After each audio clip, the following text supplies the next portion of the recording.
ভাড়া দিতে হবে। কেন দিতে হবে দুটো লোকের? ওই তো একটা লোক আমি আপনার জন্য তুলতে পারিনি। আরে মোটা বলি ডবল ভাড়া দিতে হবে নাকি? মোটা বলি ডবল। না না ডবল ভাড়া দেওয়া যাবে না। আপনি মোটা একটা সিট একাই নিয়েছেন। না না 20 টাকাই দেবো আমি। তো ডবল সিট আমি আগে বলতে হয়। আগে বলবো কি করে? আমি জানছি প্যাসেঞ্জার উঠে যাবে, প্যাসেঞ্জার বসতে পারছে না তো। তুমি আগে কথা বলে নেও নি যে ডবল কি হয়েছে দাদা? আরে দাদা ওই প্যাসেঞ্জারটা উঠতে পারছে না, বসতে পারছে না। এটা দুটো লোকের সিট, ও একাই এমন বসেছে দেখুন, গোটা সিটটাকেই নিয়ে নিয়েছে। তাহলে ওকে দুটো ভাড়া দিতে হবে না? দুটো নিয়ে নিয়েছে কারণটা কি? দুটো একটা সিট, দুটো মোটার জন্য একটা সিটকে ও একাই দখল করবে। আরে গাড়িতে উঠার আগে তো দাদা বলবে আমার তো ডবল ভাড়া চাই। আরে গাড়িতে উঠার আগে কেন আমি বলবো? আরে আমি ফুরফুরা ওখানে গাড়ি চলতেই দেবো না। প্যাসেঞ্জার তো নেবো, সে আপনি দিবেন না, আমি চলবো নি। তোমাকে আমি চলতেই দেবো না। চলবো নি কি আছে, আপনাকে ডবল ভাড়া দিতে হবে। আমি জানলাম গাড়িতেই বসতো নি। হ্যাঁ 40 টাকা দেওয়া যায়। বসলেন কেন? আরে মোটা বলি ভাড়া দিতে হবে। মোটা বলি ভাড়া দিতে হবে দুটো লোকের। মারবো বলে দিচ্ছি তোমায়। গাড়ি থেকে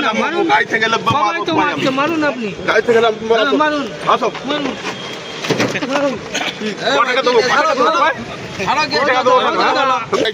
আচ্ছা 40 টাকা দেওয়া যায়। আপনারা মারামারি করছেন কেন? আমায় তো বলে উঠবে নাকি? আমায় বলবে তো 40 টাকা দাদা ভাড়া লাগবে। আমি মোটা মানুষ বলে 40 টাকা ভাড়া নেবে? আপনি বলেননি ওকে? একটা সিটেও দুটো সিট ওই একাই এমন বসেছে, দুটো লোকের জায়গা নিয়ে নিয়েছে। এবার আর একটা প্যাসেঞ্জার উঠতে যাচ্ছে। প্যাসেঞ্জার কে ছিল? আপনি যাচ্ছিলেন? হ্যাঁ হ্যাঁ। কি হয়েছে?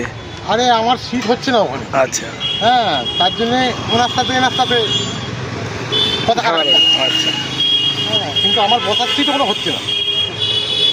মানে উনি মোটা বলে জায়গা হচ্ছে না। মোটা বলে জায়গা হচ্ছে না। তাহলে আপনি কি বলছেন মোটা হলেই ডবল ভাড়া? মোটা হলেই এখন দেখছি ডবল ভাড়া দিতেই হবে, না নিয়ে যাবেন। আচ্ছা, আমি 3টে লোক নিয়ে তো যেতে পারবো না, ফুরফুরা অত দিন রানিং করতে পারবো না। আমার তো কমসে কম 4-5টা লোক চাই, নাহলে আমারই বা পোষাবে কেন? আমি ওরকম মোটা আপনার ডবল ভাড়া চাই? হ্যাঁ, মোটা লোক হলে এখন ডবল ভাড়া দিতেই হবে।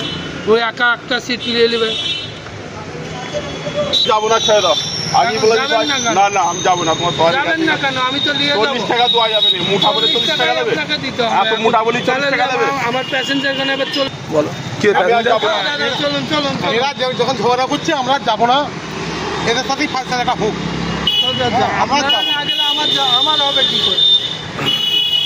তাহলে ইনাকে নিয়ে যান। মোটা বলে আমি একা নিলে চলো 40 টাকা দেবো। যাবে না, ওনাকে নিয়ে চলে যান। আমার বুকিং নিলে চলো 40 টাকা দেবো আমি। বুকিং এ নিয়ে যাবে 40 টাকা দেবে? বুকিং এ 100 টাকা ভাড়া। না 100 টাকা কোথা দেবো? 5টা লোকের ভাড়া দিতেই হবে। একবার মোটা বলি পয়সা চাই তো বুকিং করলে তো মেরে ঢুকতে হবে। গাড়িও যাবে না, বুকিংও যাবে। বুকিংও যাবে না বলছো তুমি? অন্যায়ের কথাবার্তা হলো। আরে রোডে চলতেই দুগুনি আমি গাড়ি। জোরে আসতে পারবেন না, আঙুল চলে গেলে দেখালো তুমি।